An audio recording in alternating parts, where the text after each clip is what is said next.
Hello and welcome back to part 6 on the not so budget bandit build. We're blowing the budget clear out the water. There we go, that's that over and done with. It's never getting done for a grand. I'm so far, I'm about 13.50, but I've got discs. I had to pay just under 100 quid for them, £95, so that kind of took a bit of a dent into the budget. And I also just bought the right seat catch, because I've searched for weeks on eBay for something similar, and because of the size, it was just a tiny little thing. I had to fuck about for ages, so I just thought, fuck it, I'm just buying it. So I just bought it. There you go. Cost me 40 something quid, but it's the right part. It's a Ducati part, and I'm past fucking caring, to be honest. I'm also contemplating blowing the budget even further and getting a proper oil cooler with stainless lines and all the rest of it. That's going to cost me about 150 quid if I make lines up myself. And your old bandit oil coolers, which look like they've been trawled out a canal, are selling on eBay for like 60, 70 quid. So in the long term, I want this thing to look nice. I don't want it to look like a pile of shite that I've cut corners on the time it's finished. So I'm just buying it. Fuck it. So there you go. All hope has been abandoned to £1,000 project, and I really don't give a toss. My bank balance does, but I don't. So this video, we're going to be going through quite a few things. I'm going through the basics of candy painting. I've not actually painted anything yet, but I'll explain a lot about it, or a bit about it. I've also done some epoxy sealing, and my steel arrived today for my subframe. So I've welded the top tube and I've welded the back top tube, if you like, onto the frame. I'm still not sure if it's too high or too low. What I need to do is get the bike on its wheels. That's the only way you get a proper idea of how it's going to sit, you know. So I'll do that in the next episode, hopefully. Get it on its wheels.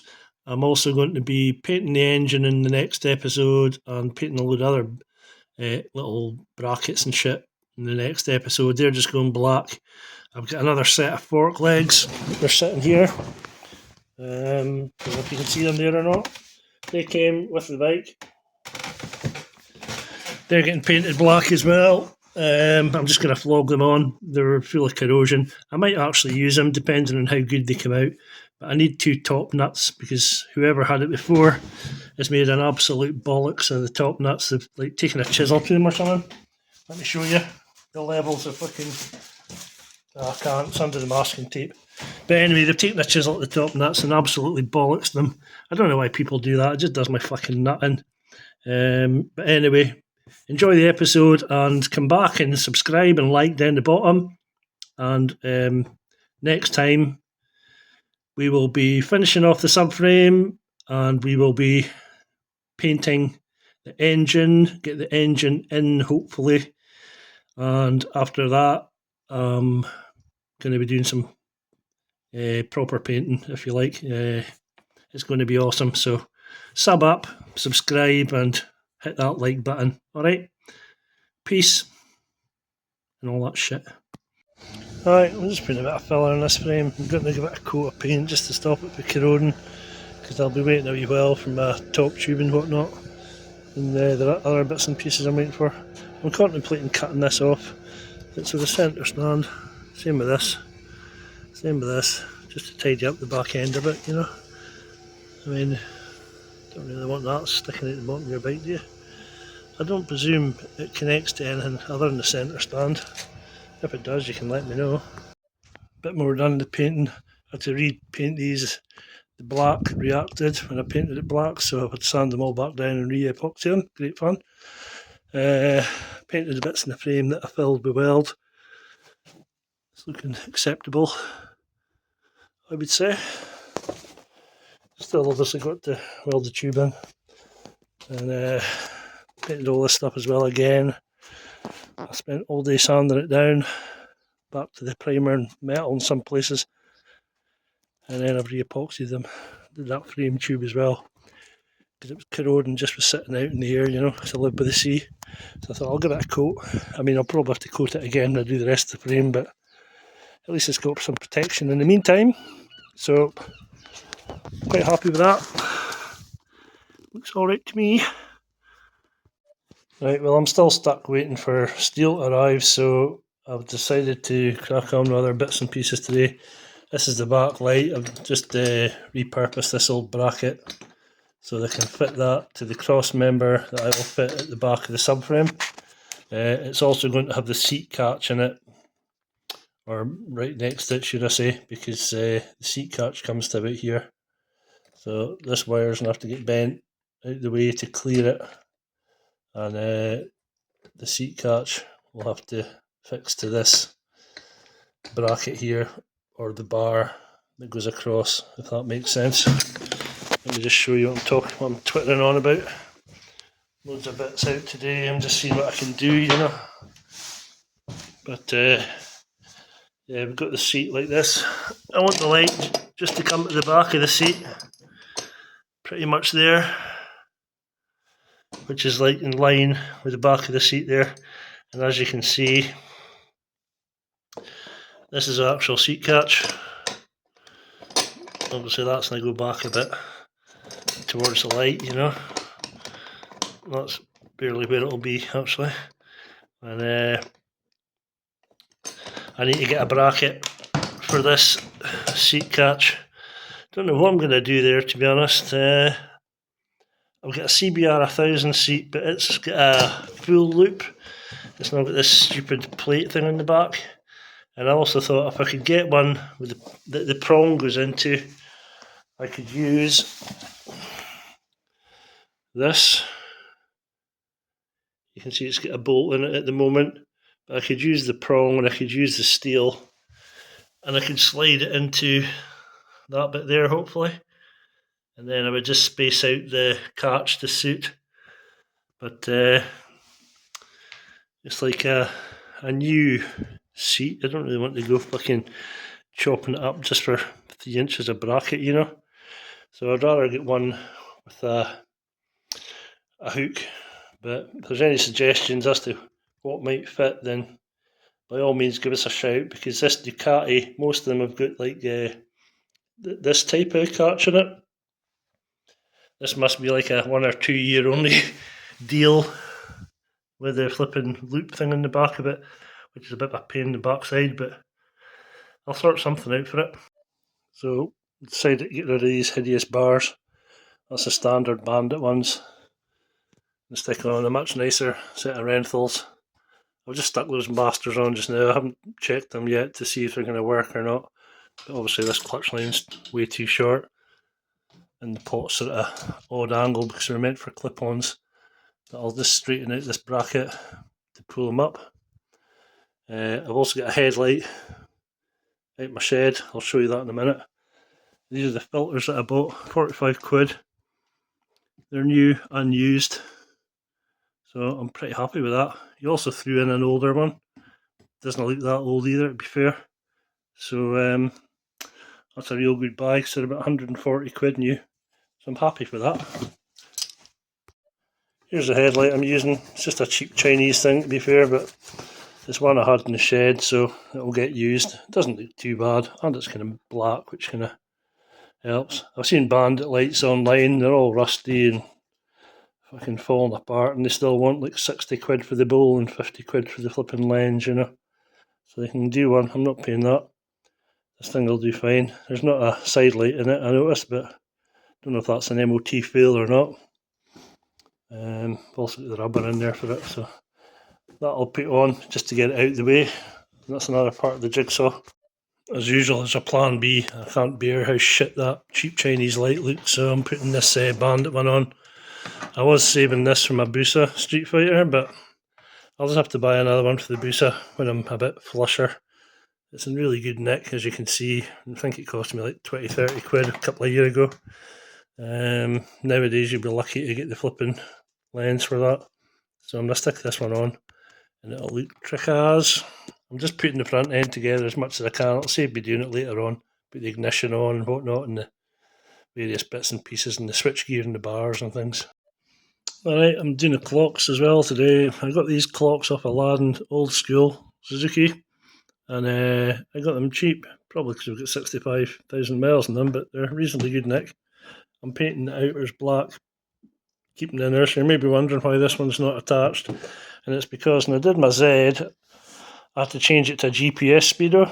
So I'm putting the Z speedo, which is about out of bandit as well, into this one. It's only got 14,000 miles on it. Not that it makes any difference. The bike itself's probably done about 20, 30,000, you know, the engine and what have you. So I'm just doing some loom repairs as well. And if you don't have any, get yourself some of this Tessa tape for looms. It's like a fabric tape, but it's waterproof. And it sticks like you know what to a blanket. It also means that you can, instead of like the normal insulating tape, you can still, there's still a bit of play in it, you know, you can bend the cable into various shapes to get it round not clocks, flipping headlight shells and things like that, you know, which is where this will be going. So most of them will be hidden, which is why I'm not too bothered about it being a fabric tape. I'm going to tape up these bits here as well, from here to here, and also just tape up this bit here. I'll possibly put a bit in the end here where somebody's used insulating tape in the past. I could have taken this whole thing off, but it's not too bad, to be fair. There's a little hole there. I'll stick a bit of tape over that just to stop any moisture getting in. The joys of old bikes, eh? Just a quick teaser in the paint scheme. This stuff has arrived today. This is a holographic ocean green standard flake. It's going to look pretty awesome. It's not just green, it looks just green in there, but there's like other colours in it as well. Yellows and blues, you can kind of see bits of it. And I've also got some candy concentrate, emerald green, lime green. I've also got candy apple green, I think it's called. There's going to be green in it.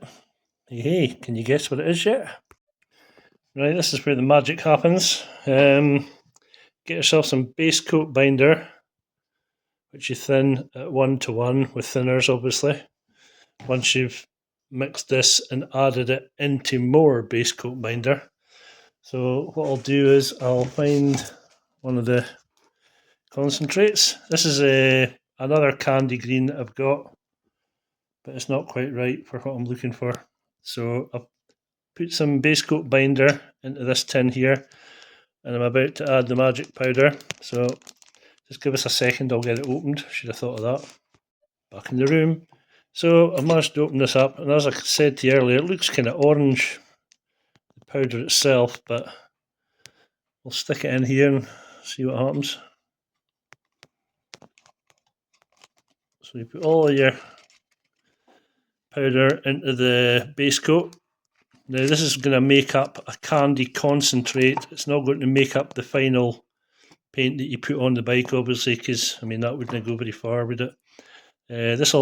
Once you've made this up, when you mix this with more base coat binder, it'll make this much candy basically for one of that little sachets, 5 grams, cost £8. It's a lot cheaper than buying candy paint itself.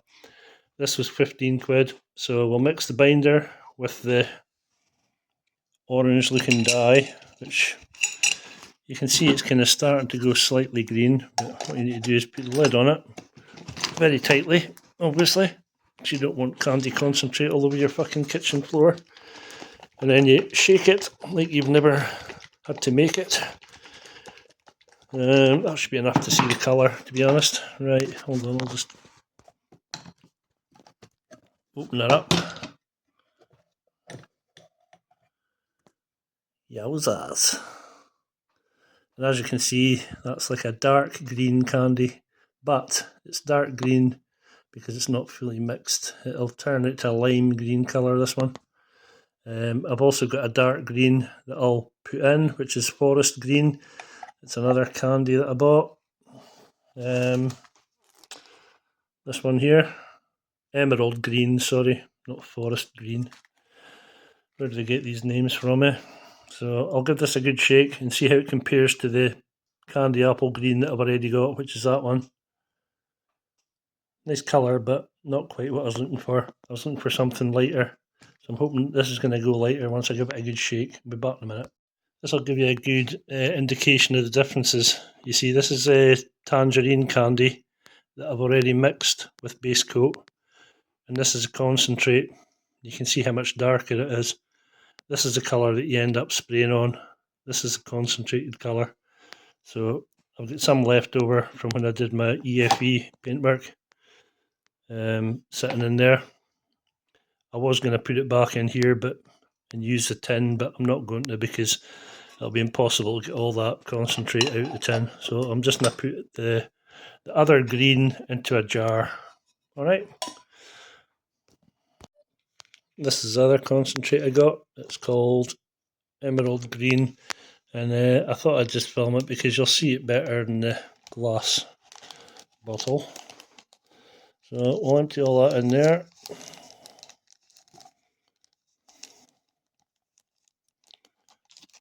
Come on, come on. It's really, really concentrated, this stuff.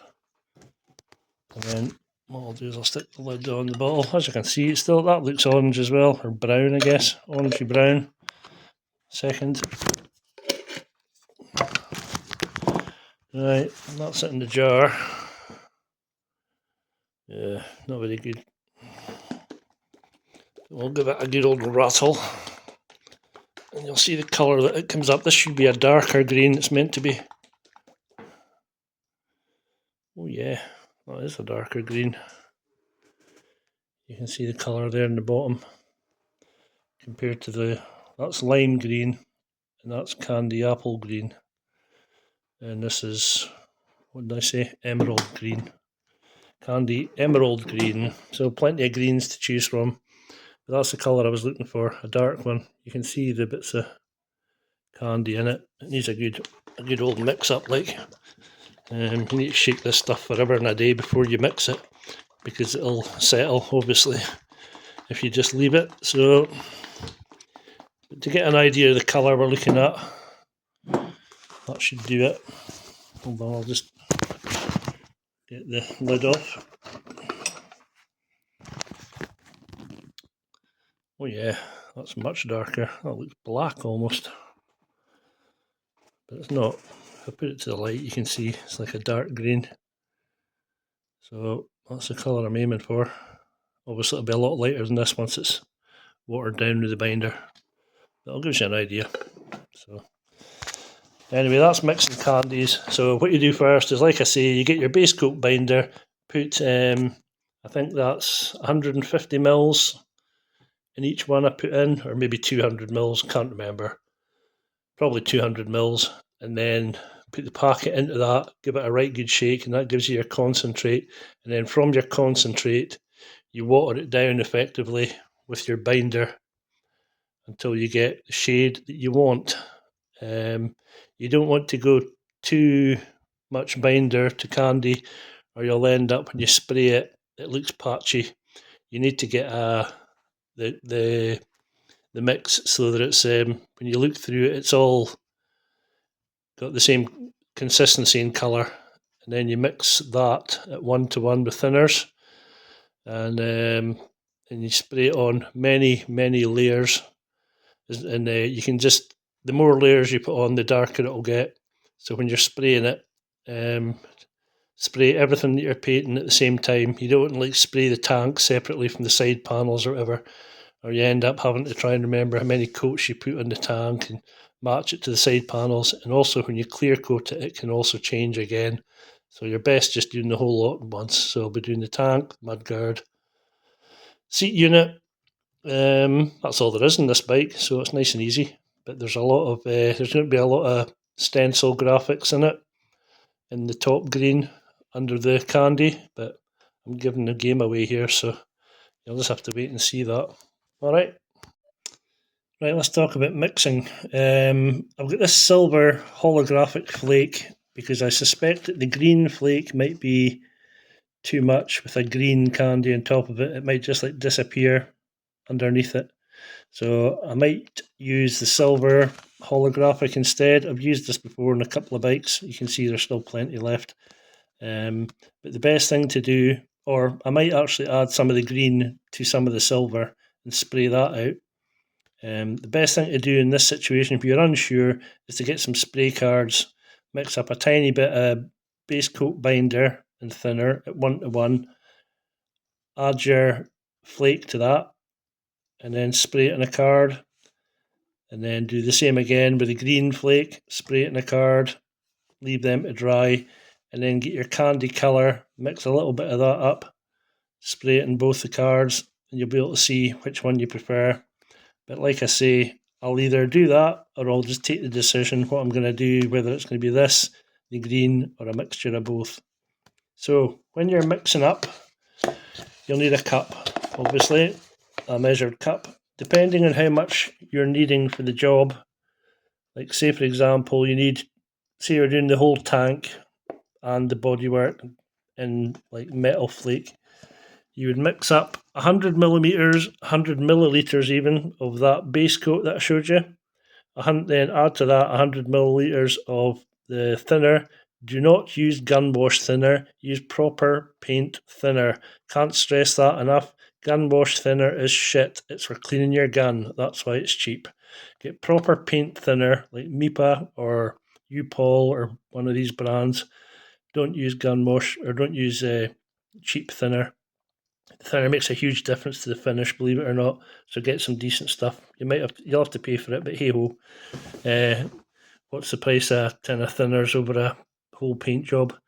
So you add your 100ml of binder, 100ml of thinner, then you've got your flake. Add your flake into said binder and thinner combination. And what I do is I use a steel rule, mix it in bit at a time. There's ratios online for how much to use. I tend not to use as much as they do, to be honest, but you'll get a better representation because as you're mixing it, if you pull the steel rule out, you can look at the steel ruler and you can see how much flake is sitting in the binder. The binder is basically just a clear paint that carries the flake, yeah. Now the beauty of the binder and the thinners is that if you don't use it all, you can stick it in a tin or a jar or whatever and reuse it at a later date. You can also put this stuff in clear coat. I don't, and I don't recommend it either because the binder makes a much better job of it, and you can spray it with clear coat. So in other words, you mix up your clear coat, whatever the ratio is, then you add this to the clear coat, and then you spray it. Also, when you're spraying flake, you need to take the filter out of your gun pot, or this stuff won't come through. Yeah, and you also don't filter your binder and thinner and this before you put it in the gun. Don't put it through one of those filters. All that'll do is it'll filter out a massive amount of the flake. So just put it straight into the gun, but make sure it's clean when you mix it. Yeah. What else is there to tell you about that? Candy concentrates. Again, it's the same idea. What to do is bear in mind that you're going to be putting a number of coats on. So when you mix it up, you don't want the finished product to be the colour that you want in your tank. We'll put it that way. You want it to be lighter because you're not wanting to just put one coat of candy on because it just doesn't work. Basically, it just doesn't work. So what you want to do is, again, say you're wanting 200 mils, you're doing the whole jing bang, is all the bodywork and whatnot, is you put in your 100ml of binder, 100ml of thinner, and then you slowly add your candy concentrate to the cup until you get a colour that you're happy with. And by that, I don't mean you're happy with if your tank was that colour.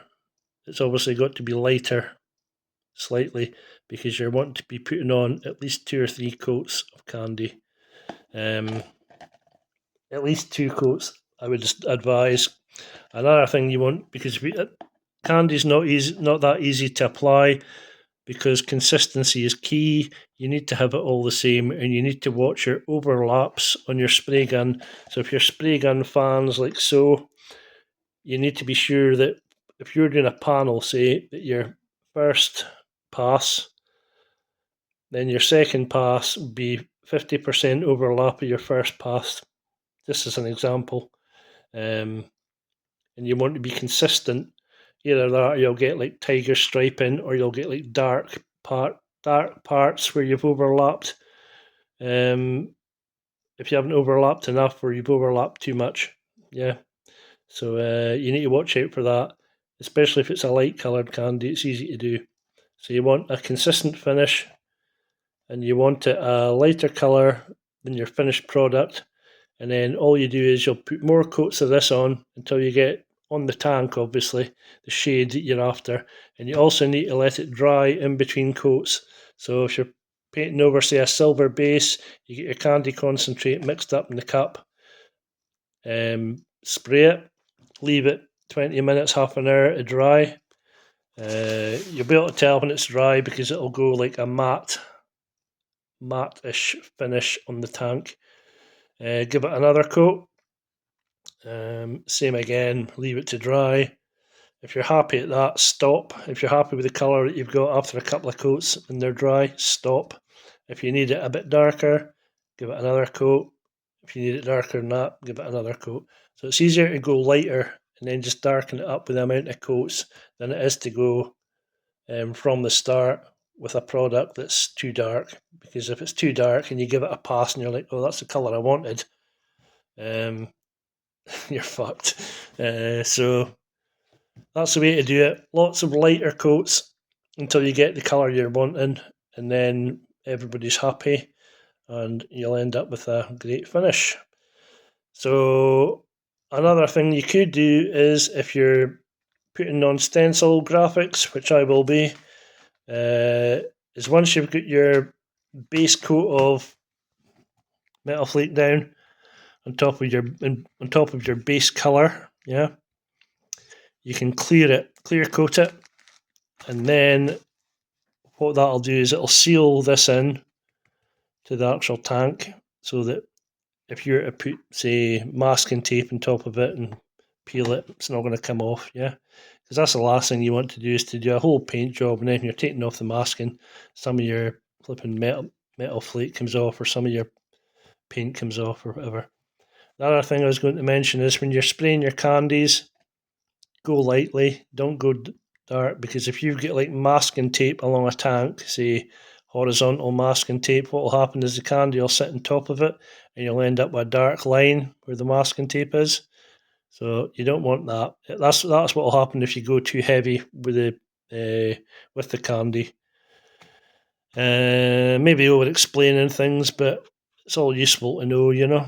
You don't want lines where masking tape is, so just go canny with the candy, and I think that pretty much covers everything. So once you've got your metal flake clear coated, then you can rub it down and scuff it basically with a 600 grit, clean it all off, and then you've got a base to put your graphic stencils on. Like, say I wanted to leave some of this metal flake underneath the candy that you'd be able to see, I'd put a decal, or a mask, should I say, on the area. Then obviously when you put your candy over it, you can peel the decal or the mask or what have you off of it, and it'll show the candy underneath. So, but I'll get into all that once you see what I'm actually doing. I'll give you the full lowdown on the paint scheme, and all I will say is it's going to be green. It's also going to be candy white. There's going to be at least 2 shades of green, and the candy white. The metal flake will only be under the green part of the finish, because there's no point in putting it under white, it'll just disappear. But it'll look awesome, and it'll look awesome once I get my mask decals on it as well. you have to wait for them to turn up. They're getting done today by a mate down the road, so he's hopefully sending them up in the post tonight, so I should get them in the next few days. Not that I'll be painting the bike in the next few days, but at least I'll have them here ready for when I do. Okay, just run a little experiment here. That's the green flake that I've got, and this is the holographic silver that I got. So what I've done is I've taken 10 grams of each out of the bag and stuck it in here. And I'm going to give it a little bit of a mix.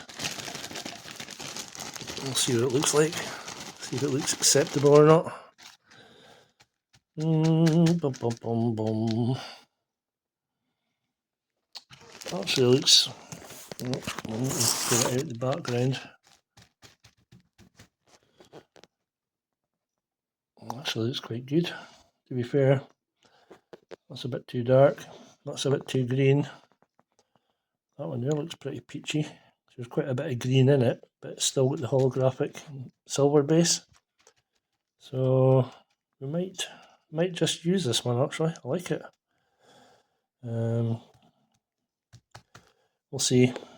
But this is definitely, I think this is too green. This ocean green, whatever it's called, it's too green. But I do quite like that one because it's got the green in it, but it's also got a lot of silver in it. So I'll maybe mix a couple of batches up and maybe try one with a bit more silver. See what that looks like, and we'll decide for there. But it just shows you, you don't need to go out and buy specific ones. You can mix them quite easily and get your own creation. And I'm liking this creation, if I'm honest. So there's a good chance I might end up using this. We'll see. Quick bit of advice. Don't switch the grinder on when the flat disc's actually in your finger. We're back welding today. I use the term loosely.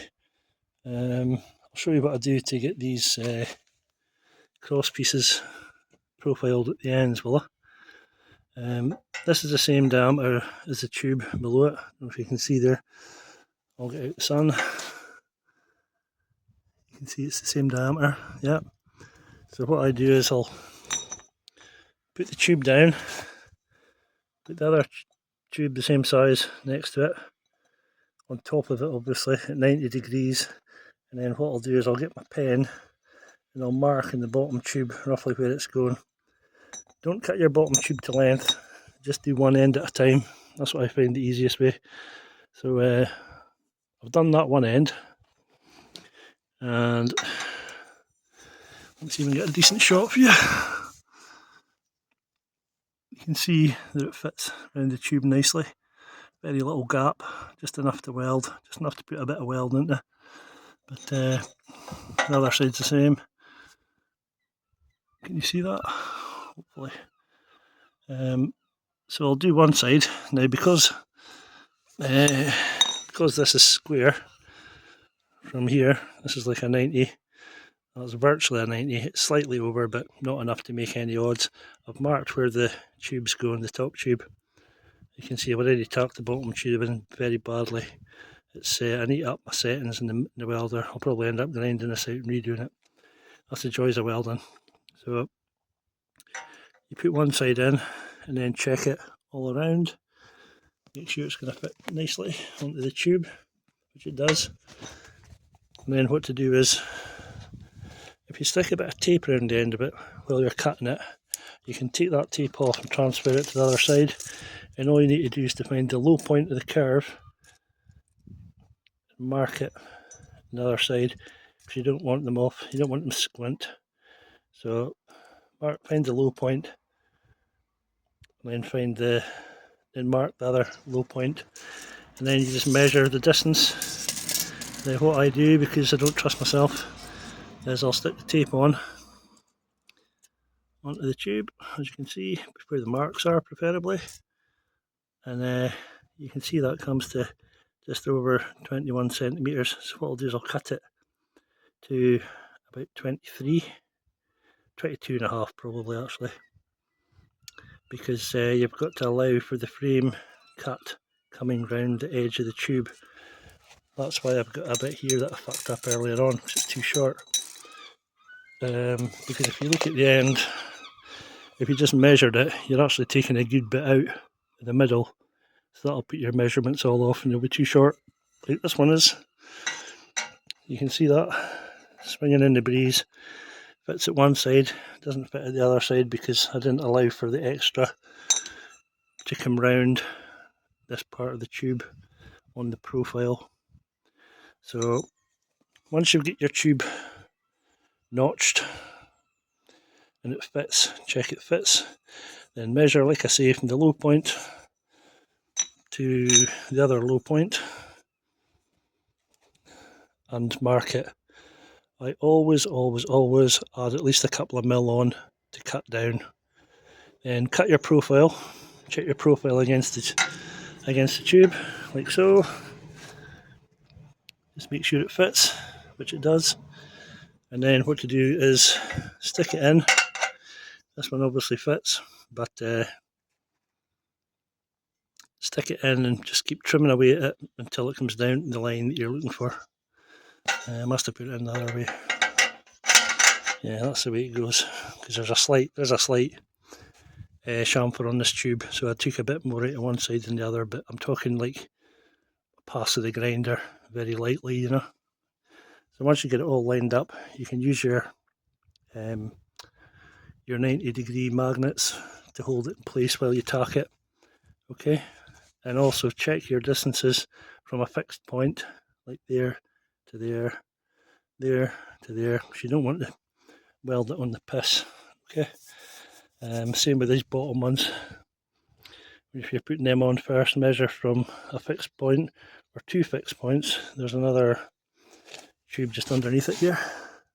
Measure that distances, and then measure this distance to there, this distance to there, measure this to there, that to there. You can't measure enough, you just want it square, yeah? And these tubes from the factory are square, so if you go off of them, you'll not go far wrong. And once you've got it in place, you can see there's a hole there, that'll have to be filled. What you do is always take your tape off, showing this side, and you put a chamfer on the outside edge. So the outside edge of that is like sitting at 45 degrees, or enough to get a bit of weld in there. You don't want it butting up so that there's no gap really.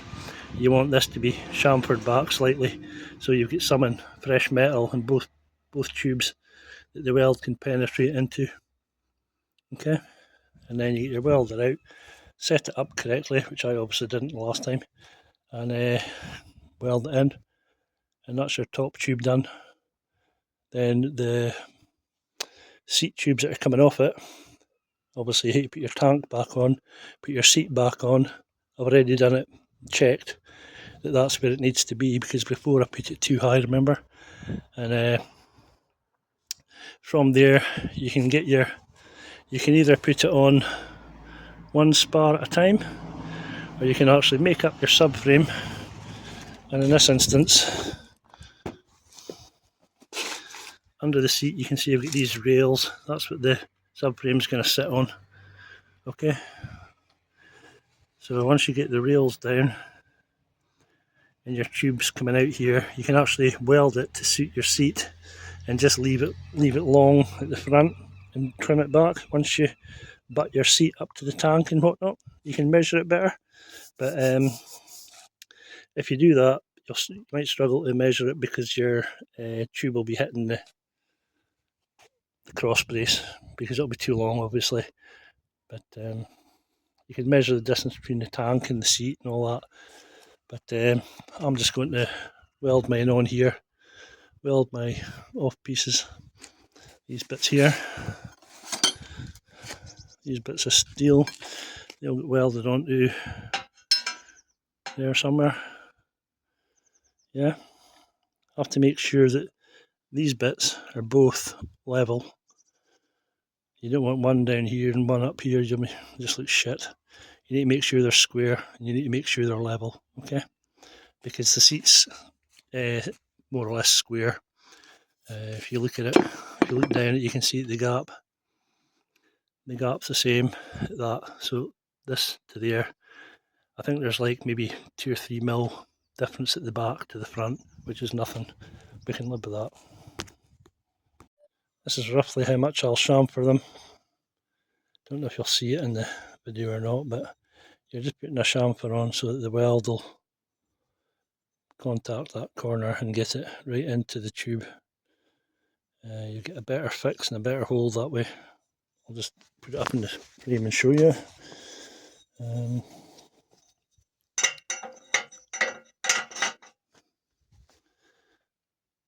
See the little edge that I've got on it, both sides?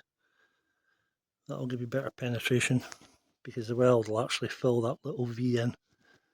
Okay, right, we're ready to go. As you can see, I've scotch brighted the ends of the steel just to get rid of the mill scale, and I'll just stick this on here, and let's see if it lines up. You can see that gap's the same all the way through, but what I'll do is I'll tack this end on first, then I'll go to the other end and double check. I've also measured off of here the existing frame tubes and off of here to make sure that it's all equal. Okay, I'm not going to bother with 90 degrees because I'm just tacking it in place just now. Okay, so I'll weld this in and I'll be back in a sec. Just stick a couple of tacks in it. That's my first tack weld on, so now what I'll do is I'll just double check that the lines are in line before I go any further. As you can see, this end here needs to go to the right slightly for them to line up, so I'll give that a quick chop and then we'll line it up and put another tack on the other side and recheck again. I'll also measure them before I put anything down. Right, that's the other side on. I've actually taken the grinder to this because I left the trigger on a little bit long, so it ended up with a bit of a tit on it. But as you can see, it all lines up. Happy days. And we can measure it as well to be sure. So we'll do that. That looks like just on 11 all the way through. This tube's actually got a chamfer at the end. It comes out this way, so that's why I'm measuring it in the middle. But you can see there, that's pretty much bang on 11. That one there's pretty much bang on 11. Same with these. That's about 6.2. That one there's just about 6.1ish, so it's close enough for me. Close enough for some frame rails. So what I'll do is I'll put another tack on the other side, and then I'll weld these up, and then I'll get my tubes, my seat rail, get them sorted out and measured for the underside of the seat. Settings of my welder, I think they're maybe a bit high. I'm on like 7. Ooh, 7 and 7. Normally the wire feed a bit higher than the power, so maybe that's why that came up. Maybe I should put that on the wire, put the power on 7 and the speed on 8. I'll try that for the other tack welds and let you know how we get on. But that's my top tube tacked in place. What I'll also do is take it across the top here, take the tube, the alloy should I say, take it across the top and check it underneath, measure it underneath, make sure it's the same. Looks the same, and it will be the same because I used the same chamfer in both ends of the pipe. So like I say, I'll stick another couple of tacks in it just to hold it in place, and then I'll get cracking with the subframe. Welcome back. We're on the subframe part of the steelwork now. You can see I've just welded this bar in at the end. This is sacrificial. This isn't needed. It's just to hold them the right distance apart, so that when I come to put them on at the front, they're going to be the same height. They're going to be level.